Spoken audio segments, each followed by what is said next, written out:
दोस्तों, आज हम बात करेंगे कि हार के बाद सफलता कैसे मिलेगी। मतलब कि फेल होने के बाद भी आप सफल कैसे होंगे। कुछ प्रेरित करने वाली कहानियों को, बातों को सुनिए आज इस वीडियो में। दोस्तों, क्या आपने कभी किसी काम को पूरी मेहनत के साथ की लेकिन उसका परिणाम फेल आया? क्या आपको उस समय ऐसा लगा कि अब सब कुछ खत्म हो गई है? अगर हाँ, तो आज मैं आपको बताने वाला हूँ फेल होने के बाद भी कैसे सक्सेस हासिल की जा सकती है। याद रखिए इस बात को कि फेल होना कोई हार नहीं है। फेल होना कोई हार नहीं है, बल्कि सक्सेस की पहली सीढ़ी है। हम एक स्टोरी बता रहे हैं आपको, सुनेंगे इस स्टोरी को ध्यान से। थॉमस एडिसन की कहानी है ये। थॉमस एडिसन बल्ब बनाने में 1000 बार सफल हुए। सोचिए कितनी बार मेहनत की, 1000 बार प्रयास किए लेकिन वो असफल रहे। फिर भी वो हार नहीं माने। लोगों ने उनका मजाक उड़ाया। लोग कहते थे, इतनी बार फेल होने पर छोड़ क्यों नहीं देते। मतलब कि जब एडिसन जी ने 1000 बार प्रयास किया बल्ब बनाने में और असफल हुए, तो लोगों ने उनका तो पहले मजाक बनाया, उसके बाद ये कहना शुरू किया कि तुम छोड़ क्यों नहीं देते बल्ब बनाना। लेकिन एडिसन ने जवाब क्या दिया? उन्होंने जवाब दिया, मैं 1000 बार फेल नहीं हुआ, मैंने 1000 वो तरीके सीख लिए हैं जिससे बल्ब नहीं बनता। मतलब 1000 ऐसे तरीके को मैंने सीखा है जिससे कि बल्ब नहीं बनाया जा सकता है। ऐसी उनकी सोच रही। सोचिए उनकी सोच को। आखिरकार उन्हीं की वजह से आज पूरी दुनिया रोशनी में है। हम और आप जो ये लाइट के सामने बात कर रहे हैं, सुन रहे हैं, देख रहे हैं, ये उनके 1000 बार असफल होने का ही प्रयास है। इस स्टोरी से आपको थोड़ी सी सीख यही मिली कि फेल होना मतलब एक्सपीरियंस गेन करना। मतलब कि आप फेल हो रहे हैं, मतलब कि आपके पास एक्सपीरियंस आ रही है। चलिए हम आपको दूसरी स्टोरी बता रहे हैं, एपीजे अब्दुल कलाम की। बहुधा लोगों ने सुना भी है इनके स्टोरी को, तो हम थोड़ी सी बात करेंगे इनके बारे में। ये बचपन में गरीब परिवार और पढ़ाई के लिए अत्यंत कठिन संघर्ष से गुजरे। इसरो में पहली बार सैटेलाइट लॉन्च में फेल हो गए। मतलब कि इसरो में जब इन्होंने सैटेलाइट लॉन्च किया तो ये फेल हो गए, कामयाब नहीं हुए। तो क्या ये कामयाब नहीं हुए तो क्या इन्हें हार मान लेना चाहिए? अगर हार मान लिए होते तो आज भारत के पास इतने सारे मिसाइल नहीं होते। लेकिन उस फेल ने उन्हें मजबूत बनाया, तोड़ा नहीं बल्कि और मजबूत बनाया, और बाद में वो भारत के मिसाइल मैन और फिर प्रेसिडेंट ऑफ इंडिया बने।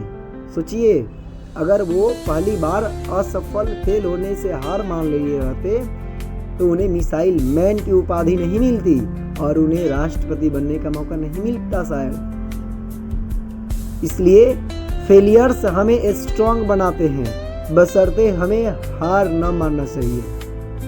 अगर हम हार मान लेंगे तो समझिए फेल हो गए। हम आपको और आगे बात बता रहे हैं, सुनेंगे इस पॉइंट्स को ध्यान से। फेलियर्स हमें नए तरीके सोचने पर मजबूर करते हैं। मतलब जब हम फेल होते हैं किसी भी कार्य में तो हम मजबूर होते हैं नया तरीका खोजने के लिए, नई तरकीबें अपनाते हैं कि कैसे अब हम इस कार्य में सफल हों, कैसे हम इस कार्य को करें। इसके लिए नया तरीका खोजने के लिए प्रेरित करती हैं फेलियर्स यानी असफलताएं। फेलियर्स हमारी गलतियों से सीखने का मौका देते हैं। मतलब कि जब हम फेल हो जाते हैं किसी कार्य में तो हमें गलती का एहसास होता है और उस गलती से सीखने का मौका मिलता है। इसलिए जीवन में फेल होना भी जरूरी है। फेलियर्स से पेशेंस और हार्ड वर्क दोनों डेवलप होते हैं। मतलब कि जब हम अपने कार्य में, अपने लक्ष्य में फेल होते हैं तो हमें पेशेंस और हार्ड वर्क ये दोनों चीज़ रखने की ज़रूरत होती है और मेहनत करने की ज़रूरत होती है। मतलब कि हमारी पेशेंस और हार्ड वर्क को डेवलप करने का कार्य करती है फेलियर्स। कोई भी सक्सेसफुल इंसान ऐसा नहीं है जिसने फेलियर का सामना न किया हो। मतलब सभी सफल इंसान अपने जीवन में कभी न कभी फेलियर का सामना किया है, मतलब कि अपने जीवन में असफल हुआ है। अब हम कुछ प्रैक्टिकल टिप्स बता रहे हैं, इस बात को समझेंगे ध्यान से। ये प्रैक्टिकली चीज़ है। क्या चीज़ है वो? कि फेल होने पर खुद को कोसना मत। मतलब कि अगर तुम अपनी ज़िंदगी में कभी फेल हो जाओ तो खुद को मत कोसना। इंस्टेड एनालाइज करना और या कहाँ गलती हुई है इस चीज़ में सुधार करना और उसको सोचना कि फिर से ये गलती दोहराए नहीं। पॉजिटिव माइंडसेट रखो। जब अपने जीवन में फेल हो, अपने लक्ष्य से फेल हो जाओ तो पॉजिटिव माइंडसेट रखो। निगेटिव सोच वाले लोगों को छोड़ दो। निगेटिव सोच वाले लोगों के साथ मत रहो। पॉजिटिव सोच वाले लोग तुमको जिता देंगे, उन लोगों की संगत में चले जाओ। तीसरा पॉइंट कि छोटे छोटे गोल्स बनाओ। मतलब कि छोटे छोटे अपने लक्ष्य को बनाओ और उन्हें हासिल करो और उसमें सक्सेस हो जाओ। प्रेरणा मिलेगी और बड़े लक्ष्य को पाने में सहायता करेगी छोटी छोटी लक्ष्य। और एक बड़े ड्रीम को छोटे स्टेप्स में बांट दीजिए। जो बड़ा लक्ष्य है उसको छोटे छोटे स्टेप्स में क्या करना होता है? बांट देना होता है। जैसे कि कोई व्यक्ति जब लोन लेता है लाखों का तो उसको छोटे छोटे टुकड़ों में किस्तों में चुकाना पड़ता है, एक ही बार नहीं दे पाता है। इसी तरह से हमारे ज़िंदगी के भी जो लक्ष्य होते हैं उन्हें भी छोटे छोटे गोल्स में जब हम बांट देंगे तो बड़ी जो ड्रीम होगी वो हमें कंप्लीट हो जाएगी, प्राप्त हो जाएगी। इंस्पायरेशन लो, यानी सक्सेसफुल लोगों की बायोग्राफीज पढ़ो। जो लोग सफल हुए हैं, जो लोग अपने जीवन में ऊंचाइयों तक पहुंचे हैं, उनकी स्टोरी को पढ़ो, उनकी बायोग्राफी को पढ़ो और पढ़ के प्रेरित हो।